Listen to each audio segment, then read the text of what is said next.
Welcome back to city news. Nallamothu Chenchuramanaidu పాఠశాల పూర్వ విద్యార్థుల ఆత్మీయ సమ్మేళనం ఆదివారం ఘనంగా నిర్వహించారు. 1999 2000 సంవత్సరం 10వ తరగతి విద్యార్థులు 25 సంవత్సరాలు పూర్తి చేసుకున్న సందర్భంగా సుల్తానాబాద్లోని హోటల్ స్వర్ణ ఇన్నందు సిల్వర్ జూబ్లీ వేడుకలు ఆనందోత్సాహాల నడుమ జరుపుకున్నారు. ఒకరినొకరు ఆప్యాయంగా పలకరించుకుంటూ గత స్మృతులను స్మరించుకున్నారు. ఈ సందర్భంగా వారికి విద్యాబుద్ధులు నేర్పిన గురువులను సత్కరించారు. 10 సంవత్సరాల తర్వాత ఈరోజు గెట్ టుగెదర్ పెట్టుకొని దానికి కష్టపడిన మా క్లాస్మేట్స్ అంతా కుటుంబ సభ్యులాగా అందరూ ఎవరికాళ్ళు చేతనిచ్చి ముందుకు నడిపి ఈ ప్రోగ్రాన్ని సక్సెస్ చేసినందుకు అందరికీ పేరు పేరున ధన్యవాదాలు. మీకు ఇలాంటి వేడుకలు గెట్ టుగెదర్లో ఫ్యూచర్లో సంవత్సరానికో 2 సంవత్సరాలకో ఒకసారి పెట్టుకొని మళ్ళీ అందరం ఈ తాప కొంతమందికి కుదరక రాలేదు, ఈ తాప ప్రోగ్రాం అందరిని పిలిచి అందరూ కలిసికట్టుగా చేసుకోవాలని మనస్ఫూర్తి కోరుకుంటూ అందరూ సెట్ అయ్యారు, ఎవరికి వాళ్ళు అందరూ బాగున్నారు, అందరూ సుఖ సంతోషాలతో ఉండాలని మనస్ఫూర్తి కోరుకుంటూ మేమందరం ఇక్కడ ఈరోజు 2020 సంవత్సరాల తర్వాత చదువుకోవడం మాకు కూడా చాలా ఆనందంగా ఉంది. ఇక్కడ కలిసిన అందరికీ ప్రతి ఒక్కరికి నా పేరు పేరున ధన్యవాదాలు మాకు సహకరించినందుకు. కార్యక్రమంలో రఘురామ్ రెడ్డి, రాకేష్, ప్రవీణ, వరలక్ష్మి, కేశవ తదితరులు పాల్గొన్నారు.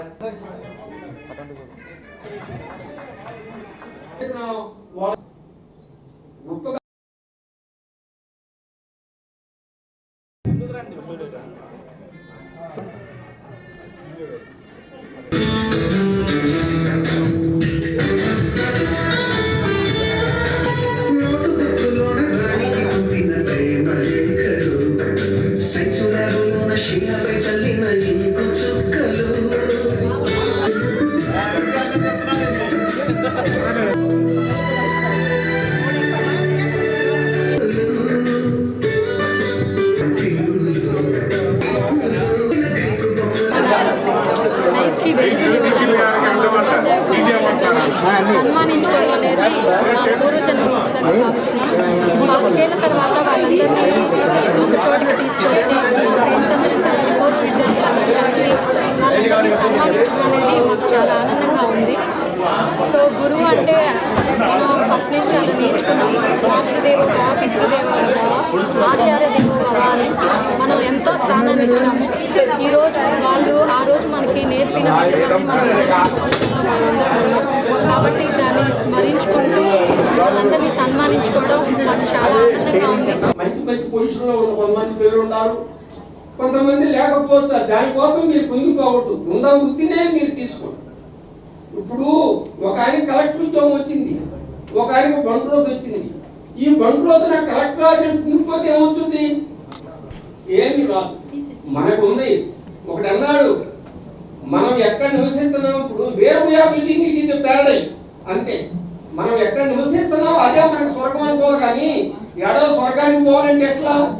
మనం అంత ఊహ పోకూడదు. ఉన్న దానిలోనే జాగ్రత్తగా చేసుకొని మంచి భవిష్యత్తు ఏర్పాటు చేసుకోండి. బ్యాడ్ వేలోకి పోవద్దు. ఈ మధ్య వాతావరణం ఏంటంటే ప్రతివాడు నేను అక్కడ షాప్ వాడు చూసింటే ముందు కోసం వస్తున్నాను. మా షాప్ పక్కన ఉంది. నా బాధ ఏంటంటే అక్కడ టీ దాకా వస్తున్నారు, టీ తాగినట్టు తాగుతున్నారు, మందు తీసుకెళ్ళిపోతున్నారు. కుర్రాళ్ళు అంత కుర్రాళ్ళు మీరు అక్కడ నేను అయిపోతున్నా, మీరు అక్కడ తీసుకెళ్ళిపోతున్నారా? ఎందుకు పోతున్నారు? ఏముంది? కాపీలాగా వస్తున్నారు. కానీ పర్సనల్లీ మీరు అలాంటి విషయాలు ఎంటర్ కావచ్చు. మీ భవిష్యత్తును సక్రమంగా చూసుకొని ఇంట్లో పిల్లల్ని మీ ఫ్యామిలీని చూసుకొని డెవలప్ కావాలని నేను మనస్ఫూర్తిగా కోరుకుంటున్నాను. వైఎస్ఆర్ కాంగ్రెస్ పార్టీ పాలనలో పూర్తిగా నాశనమైన వ్యవస్థలను గాడిన పెడుతూ రాష్ట్రాన్ని ప్రగతి పదంలో పయనింప చేయడానికి కృషి చేస్తున్న కూటమి ప్రభుత్వానికి ఎమ్మెల్సీ ఎన్నికల్లో విజయం అందించడం ద్వారా మరింత బలమిద్దామని గుంటూరు కృష్ణా పట్టభద్రుల నియోజకవర్గ ఎమ్మెల్సీ అభ్యర్థి ఆలపాటి రాజేంద్ర ప్రసాద్ పిలుపునిచ్చారు.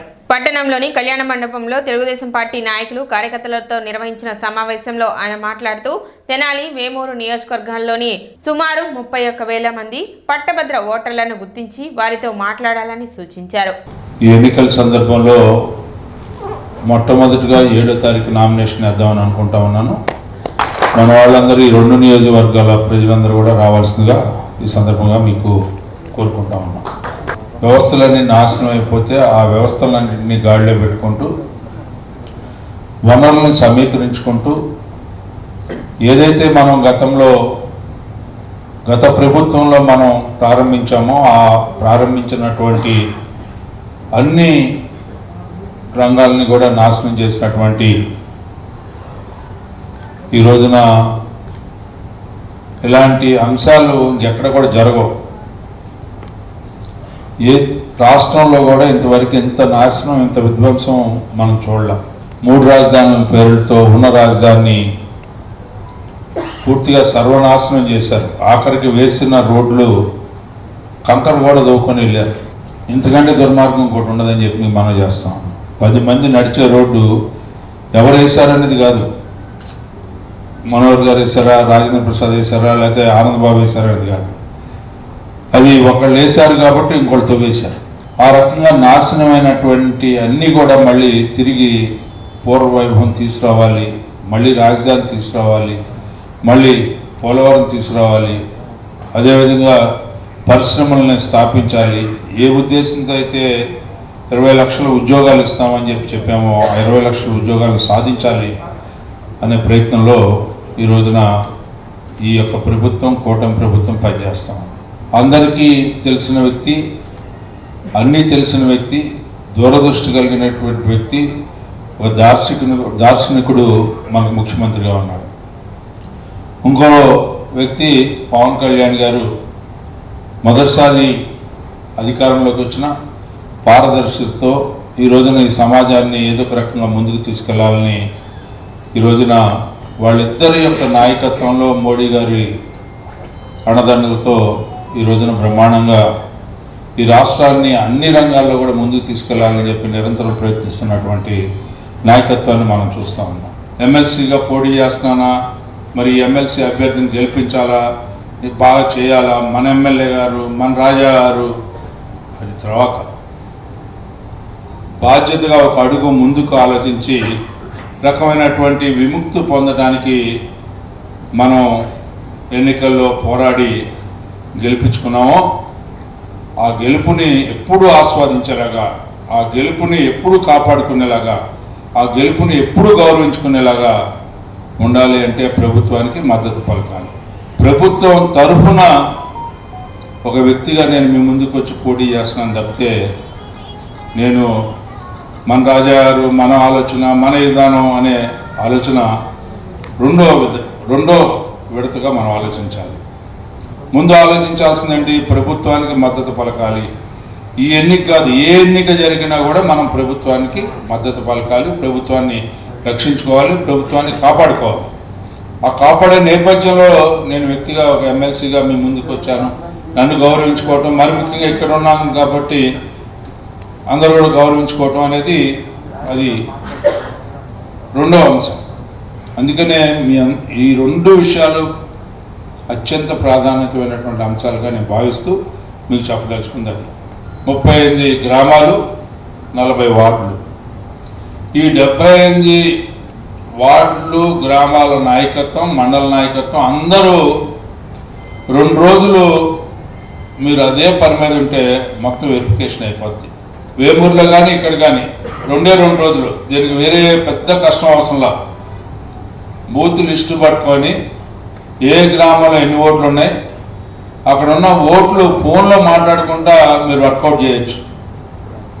ఎందుకంటే నాకు తెలిసినంత వరకు మీరందరూ 78, మనకి ఎక్కడన్నా లోపం కానీ నష్టం కానీ వస్తుందంటే ఆయనతో డిస్కస్ చేయండి, దాన్ని ఇంప్లిమెంట్ చేసేలాగా అందరు కలిసి చేయమని చెప్పి కోరటానికి ఒక సిస్టమేటిక్గా మనం ఉన్నా లేకపోయినా ఎట్లా మెంబర్షిప్ చేశామో, మనం ఉన్నా లేకపోయినా ఎట్లా ఓటర్స్ నమోదు చేశారో మన ఎలక్షన్ కూడా అదే రకంగా అదే గౌరవంతో మీరు చేస్తారని చెప్పి విశ్వసిస్తూ వేమూరు ఎమ్మెల్యే నక్క ఆనంద్ బాబు మాట్లాడుతూ పొత్తులో భాగంగా తన సీటును త్యాగం చేసిన ఆలపాటి రాజేంద్ర ప్రసాద్ను మనమంతా గెలిపించుకోవాల్సిన అవసరం ఉందన్నారు.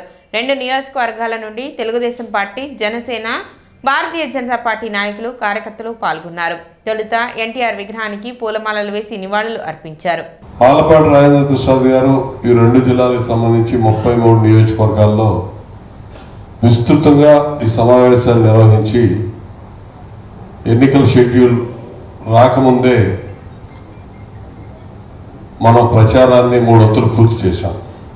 ఈరోజు ఆలపాటి రాజేంద్ర ప్రసాద్ గారికి ముఖ్యంగా చంద్రబాబు నాయుడు గారి అభ్యర్థిత్వం ఇవ్వటం పట్ల వారికి మన 2 నియోజకవర్గాల తరఫున ప్రత్యేకంగా నేను కృతజ్ఞతలు తెలియజేస్తా ఉన్నాను. ఈ రాబోయే 27వ తేదీ జరగబోతున్నటువంటి ఎన్నికకి సంబంధించి క్షేత్రస్థాయిలో గ్రౌండ్ వర్క్ ఎలా చేసుకోవాలి, ప్రతి ఓటర్ని ఎలా గుర్తించి ఆ ఓటర్ లిస్ట్ వెరిఫికేషన్ చేసి మండలాల వారీగా మండలంలో ఉన్నటువంటి ప్రతి మండలానికి ఉన్న 2 క్లస్టర్లు, అదేవిధంగా యూనిట్స్ బూత్ వారీగా సాధారణ ఎన్నికల ముందు ఏ విధమైన సిస్టమ్ ఏర్పాటు చేసుకున్నామో అదే సిస్టంలో కింద దాకా 30 ఓట్లకి ఒక వ్యక్తిని నియమించుకొని పార్టీ పరంగా ఆ గ్రామంలో కానీ ఆ మండలంలో ఉన్న కానీ నాయకులందరూ కూడా కోఆర్డినేట్ చేసుకొని ప్రతి ఓటర్ని 4-5 సార్లు 27వ తేదీలోపు మనం కలిసే ఏర్పాటు చేయాలని ఇందాక నేను మాట్లాడటం జరిగింది. ఆ దిశగా దానికి సంబంధించినటువంటి కార్యాచరణే ముఖ్యం. ఈ నామినేషన్ కార్యక్రమం బహుశా 10వ తేదీ వరకు నామినేషన్లు ఉన్నట్టున్నాయి. ఈలోపు మరి మంచి రోజు చూసి మన నాయకుల నామినేషన్ 7వ తేదీ నామినేషన్ కార్యక్రమం కూడా దాఖలు చేయబోతా ఉన్నాం. ఈలోపు కూడా మనం ప్రతిరోజు కూడా ఎంతో విలువైనదిగా అనుకొని మనం పనిచేయాలి. మన గెలుపు అనేది నల్లేరు మీద నాకు అందులో అనుమానం లేదు. కానీ ప్రత్యేకంగా రాజా గారు కూడా నాకు చెప్పింది వేమూరు, తెనాలి, గుంటూరు అర్బన్ ఏరియాస్ మనకి ప్రధానంగా ఓట్లు అనేవి గంపగొత్తుగా మనకు రావాలి. ఇక్కడ జరిగినటువంటి ఎన్రోల్మెంట్లో ఈ 2 నియోజకవర్గాల్లో దాదాపు నాకు తెలిసి 80% మనం చేసిన ఎన్రోల్మెంటే. ఇప్పటికి చిన్న విరామం.